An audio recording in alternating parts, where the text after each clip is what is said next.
तो बड़गाम में Indian air force का विमान दुर्घटनाग्रस्त हुआ है। वायुसेना का फाइटर विमान मिग क्रैश हुआ है। तकनीकी खामियों की वजह से यह विमान यहां दुर्घटनाग्रस्त हुआ और इसमें इस हादसे में 2 पायलट समेत 3 की मौत की खबर आ रही है। तो एक बार फिर अपने दर्शकों को बता दें, बड़ी खबर इस वक्त आ रही है। बड़गाम में इंडियन एयरफोर्स का विमान दुर्घटनाग्रस्त हुआ है। वायुसेना का फाइटर प्लेन मिग यहां क्रैश हो गया है। तकनीकी खामियों की वजह से यह विमान दुर्घटनाग्रस्त हुआ है और इस हादसे में 2 पायलट के साथ 3 लोगों की मौत हो गई, यानी 2 पायलट और एक और शख्स की मौत हुई है। तस्वीर में हम आपको दिखा रहे, देखिए धू-धू कर ये प्लेन क्रैश होकर जमीन पर जब गिरा तो मलबे ही नजर आ रहे हैं। देखिए, हालांकि सेना के जवान मौके पर पहुंच चुके हैं, घेराबंदी की गई है, जांच की जा रही है। बड़गाम की तस्वीरें जहां इंडियन एयरफोर्स का विमान जो है वो दुर्घटनाग्रस्त हुआ है। बताया जा रहा है ये विमान जो है फाइटर प्लेन मिग है जो क्रैश हुआ है और इस क्रैश के पीछे तकनीकी खामियां बताई जा रही है, जिसकी वजह से यह विमान दुर्घटनाग्रस्त हुआ है। 2 पायलट समेत 3 की मौत भी हो गई है। जम्मू कश्मीर में शोपिया के मेमरैंड इलाके में 2 आतंकियों के साथ सुरक्षा बलों की मुठभेड़ खत्म हो गई है। सुरक्षा बलों ने दोनों आतंकियों को मार गिराया है। सुरक्षा बलों को देर रात इन आतंकियों के यहां छिपे होने की खबर मिली थी और इसके बाद वो मौके पर पहुंचे और पूरे इलाके को घेर लिया। घंटों तक चली ऑपरेशन के बाद जवानों ने आतंकियों को ढेर कर दिया है। तो एक और बड़ी खबर इस वक्त आ रही है शोपिया से, जहां मेमरैंड इलाके में 2 आतंकियों के साथ जो मुठभेड़ चल रही थी सुरक्षा बलों की, वो खत्म हो गई है।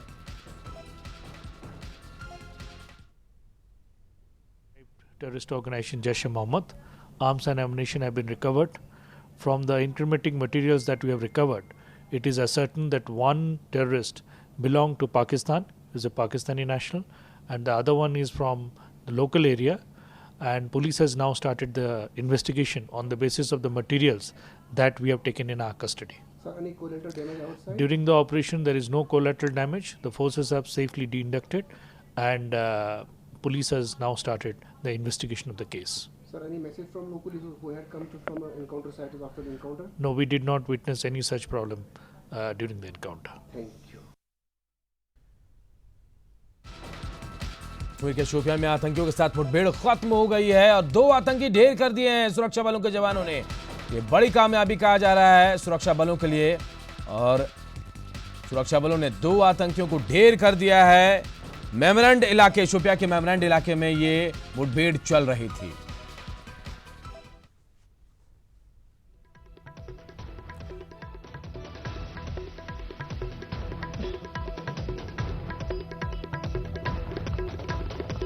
अमिताभ सिन्हा हमारे साथ इस वक्त जुड़ चुके हैं। अमिताभ, अगर आवाज पहुंच रही है तो ओवर टू यू।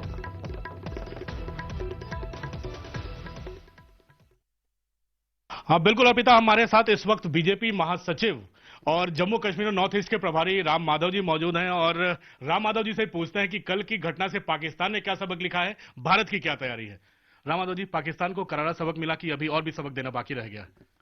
हमारा उद्देश्य आतंकवादियों को करारा सबक सिखाना था, वो हमने सिखाया था। हम चाहते थे कि पाकिस्तान खुद ही ये काम करे, अपने देश के अंदर जो आतंकवादी गुट काम कर रहे हैं उनके ऊपर कार्रवाई करे, उनको बंद करे। पर जब पाकिस्तान नहीं कर रहा था और हमारे प्रेशर के बावजूद, दुनिया भर के देशों के प्रेशर के बावजूद, और हम हमारे सिक्योरिटी को बचाने के लिए कार्रवाई करना हमारे लिए अनिवार्य था, तो हमने एक टारगेटेड स्ट्राइक किया, एक काउंटर टेरर ऑपरेशन किया, जिसमें एक बहुत बड़ी सफलता हमको मिली है। पाकिस्तान को इतना समझ लेना चाहिए कि हर देश अपनी देश की सुरक्षा और आतंकवाद से अपने देश को बचाने के लिए कार्रवाई करता है। भारत भी उसी प्रकार की कार्रवाई की है। ये कोई मिलिट्री ऑपरेशन तो नहीं है। आज इसको एस्केलेट करने का अगर पाकिस्तान प्रयास करेगा तो वह दुर्भाग्यपूर्ण होगा। पाकिस्तान ने कहा है, इमरान खान ने कहा है कि वो बदले की कार्रवाई करेगा, लेकिन पाकिस्तान के जनरल ने ट्वीट करके कहा कि भारतीय वायुसेना ने पेलोड गिराया है। तो आपको लगता है कि पाकिस्तान एक बार फिर मानने को तैयार नहीं कि वहां आतंकी ठिकाने थे? पाकिस्तान ये भी डिनायल मोड में है कि ऐसा कुछ हुआ है? नहीं, पाकिस्तान एक तो बड़ा कंफ्यूजन में है। उनकी जनता पूछ रही है पाकिस्तानी लीडरशिप को, आखिर हम कर क्या रहे हैं। वो सोचते थे कि उनके आर्मी के वगैरह के बारे में बहुत बड़ी एक धारणा होती थी और वास्तव में ये एक अच्छा मौका पाकिस्तान के लिए है। एक सच्चे लोकतंत्र के रूप में पाकिस्तान डेवलप हो, आर्मी के चंगुल से मुक्ति मिले पाकिस्तान को, और एक लोकतांत्रिक व्यवस्था में लोकतांत्रिक जो नेतृत्व है, डेमोक्रेटिक लीडरशिप है, वो उस देश को चलाए, तो हम दोनों देशों के बीच अच्छे संबंध स्थापित हो सकते हैं। पर अभी भी अगर इस प्रकार के प्रोवोकेशन, डिनायल के मोड में ही पाकिस्तान रहेगा, तो उसका परिणाम भी उनको भुगतने के लिए तैयार होना पड़ेगा। राम सर, कल जिस तरह से पाकिस्तान ने संकेत दिया है कि बदले की कार्रवाई होगी, उनकी ज्वाइंट सेशन हो रहा है उनके संसद का, तो आपको लगता नहीं है कि भारत की तरफ आज कुछ खबरें आई है कि हमारी वायु सीमा का उल्लंघन कर रहे हैं उनके लड़ाकू जहाज? तो आपको लगता नहीं है कि यहां और एस्केलेट कर सकते हैं, भारत की सीमा में और गड़बड़ी मचा सकते हैं? कई लोगों का यह भी मानना है कि पाकिस्तान, जिसके लिए टेररिज्म एक स्टेट पॉलिसी बन गया है, वो उस पॉलिसी से हटेगा नहीं, वो बदलेगा नहीं, ऐसा कई लोगों को लगता है। फिर भी भारत को अपने सुरक्षा की दृष्टि से दृढ़ कदम उठाने की ताकत है, ये बात आज हमारे नेतृत्व ने स्पष्ट रूप से साबित किया है। तो ऐसी स्थिति में हम लेट अस वेट एंड सी, पाकिस्तान क्या पार्लियामेंट में वगैरह क्या चर्चा करके क्या निष्कर्ष पर पहुंचेगी। अगर पाकिस्तान यही मानकर चलेगी कि हमें तो बदलना नहीं है, हम तो उसी रास्ते पे चलेंगे, तो आज आपने देखा, आज पाकिस्तान के साथ दुनिया में एक भी देश खड़ा नहीं है। उनका जो बहुत अत्यंत प्रिय मित्र चीन भी इतना ही सलाह देकर छोड़ दिया कि भाई एस्केलेट मत करो। तो ये बात पाकिस्तान को समझना चाहिए। दुनिया में आइसोलेट होगा, उसके कारण अनेक प्रकार के सामाजिक, आर्थिक भी उनके ऊपर दबाव आ सकता है।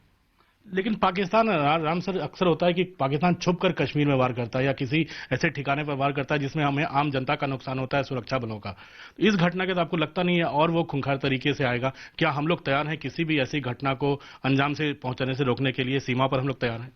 जब इस इतने बड़े कार्रवाई के लिए हमारी सरकार मोदी जी के नेतृत्व में जब तैयारी की थी, उस समय ये सारे चीजों को फैक्टर इन किया ही गया होगा कि इसका एक फॉल आउट होगा, इसके प्रतिक्रिया में पाकिस्तान कुछ कर सकता है। मैं मानता हूं कि सारी चीजों की तैयारी और विचार करने के बाद ही जो कल की कार्रवाई थी उसको अंजाम दिया गया। राम सर, एक और बात उठ रही है कि राजनीतिक इच्छा शक्ति, पहले भी 26/11 हुआ, एक एयरफोर्स के ऑफिसर ने कहा है कि हम लोग पूरी तरह से तैयार थे लेकिन सरकार नहीं मानी। तो लगता नहीं है कि एक राजनीतिक इच्छा शक्ति, इस बार दृढ़ता दिखाई गई है पाकिस्तान को सबक सिखाने के लिए? पहली बार ऐसा हुआ है आजादी के बाद।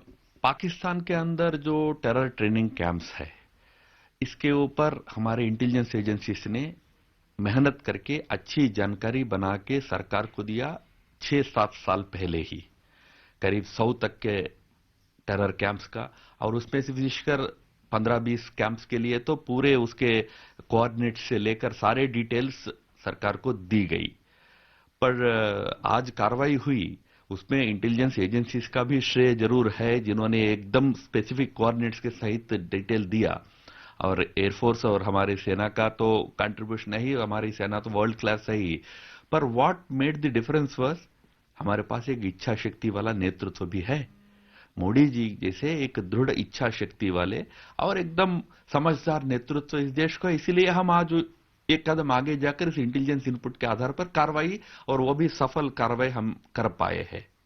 लेकिन आप कूटनीतिक तौर से भी देखा जाए तो अंतर्राष्ट्रीय समुदाय में पाकिस्तान को अलग थलग करना, आप लोग शुरू में जब देश दुनिया भर का दौरा शुरू किया गया, आप लोगों ने टारगेट किया था कि कम से कम 190 देश दुनिया भर के हैं, सब जगह एक बार तो पहुंचना ही है। उसमें लगता है आप लोग सफल हुए हैं, और यही जो घूमने की राजनीति थी, नेताओं से गले मिलने की राजनीति थी, उसने फायदा किया है। इसलिए मैंने कहा, मैं दृढ़ता के, इच्छा शक्ति की दृढ़ता के साथ साथ समझदारी का शब्द प्रयोग भी इसलिए किया था। हम कोई विद्वेष की भावना से, हेट की भावना से प्रेरित होकर ये कार्रवाई नहीं कर रहे हैं, और हमने सारे इंटरनेशनल नॉर्म्स को ध्यान में रखकर ये कार्रवाई किया है। यही बात आज दुनिया भर में सभी देशों को हमने कन्वे भी किया, और भारत की आज दुनिया में एक बहुत बड़ा इमेज है, और भारत के नेतृत्व के प्रति एक रेस्पॉन्सिबल नेतृत्व है, एक विजनरी नेतृत्व है, यह धारणा दुनिया में बनी है 5 साल में। और हम भी उस प्रकार एक रेस्पॉन्सिबल लीडरशिप के नाते ही हमारे प्रधानमंत्री जी ने ये सारे गतिविधि को अंजाम दिया था, और हमारा जो दुनिया भर में नेटवर्क है देशों के साथ, उसके साथ भी हमने ये सारा विषय शेयर किया, और सबका आज लगभग एक सहमति बनी है कि भारत ने जो भी कार्रवाई किया अपनी आत्मरक्षा के लिए किया है। धन्यवाद राम सर। अब लेते हैं ब्रेक और ब्रेक के बाद न्यूज 18 इंडिया पर खबरों का सफर जारी रहेगा।